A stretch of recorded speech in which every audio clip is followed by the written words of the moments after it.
আপনি কি অন্নপূর্ণা ভান্ডারের টাকা পেয়েছেন? তাহলে এই ভিডিওটা কিন্তু আপনার জন্য। আপনারও হয়তো অন্নপূর্ণা ভান্ডারের টাকা সরকারকে ফেরত দিতে হতে পারে, এমনই নির্দেশ, এমনই নোটিফিকেশন কিন্তু এসে গেছে। আমি প্রুফ সহ আপনাকে দেখাবো। তো সারা পশ্চিমবঙ্গ জুড়ে কিন্তু যারা টাকা পায়নি তারাও আন্দোলন করছে, এবং যারা টাকা পেয়েছে, যাদের কাছে এমন ইনফরমেশন এসেছে যে টাকা ফেরত দিতে হবে, তারাও কিন্তু ফেরত না দেওয়ার আন্দোলন করছে।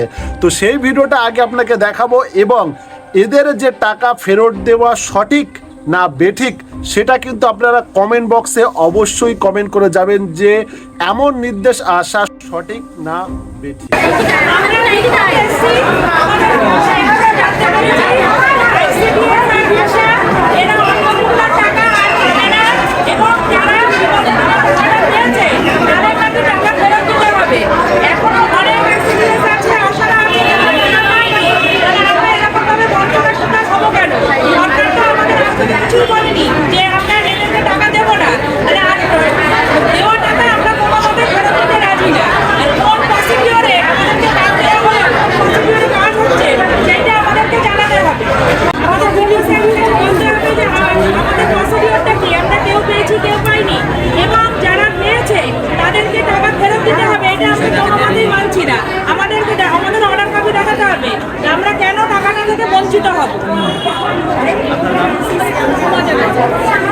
দেখলেন তো আপনি ভিডিওটি। এই ভিডিওটি উত্তর 24 পরগনা জেলার হাড়োয়া ভিডিও অফিসের ভিডিও, এবং সেখানকার যত আইসিডিএস এবং স্বাস্থ্যকর্মী যারা আছে তাদের কাছে এমন নোটিফিকেশন বা এমন বার্তা এসেছে যে তাদের পরের মাসের কোনো টাকা ঢুকবে না অন্নপূর্ণা ভান্ডারের, এবং যে টাকা তারা পেয়েছে সেই টাকা ফেরত দিতে হবে। এবং এরই পরিপ্রেক্ষিতে এমন নোটিফিকেশন পাওয়ার পরেই সেখানকার যত আইসিডিএস আশাকর্মীরা আছে তারা কিন্তু ক্ষুব্ধ হয়ে আন্দোলনে নেমে পড়ে, এবং তাদের দাবি তারা 1 টাকাও সরকারকে ফেরত দেবে না। সরকার থেকে কি কোনো নোটিফিকেশন দিয়েছে যে তাদের টাকা ফেরত দিতে হবে, সেটা আগে দেখাতে হবে।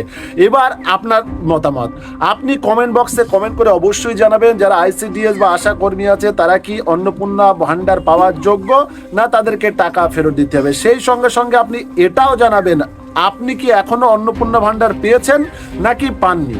অবশ্যই লাইক করবেন যারা পেয়েছেন, এবং যারা পাননি অবশ্যই কমেন্ট বক্সে কমেন্ট করে যাবেন।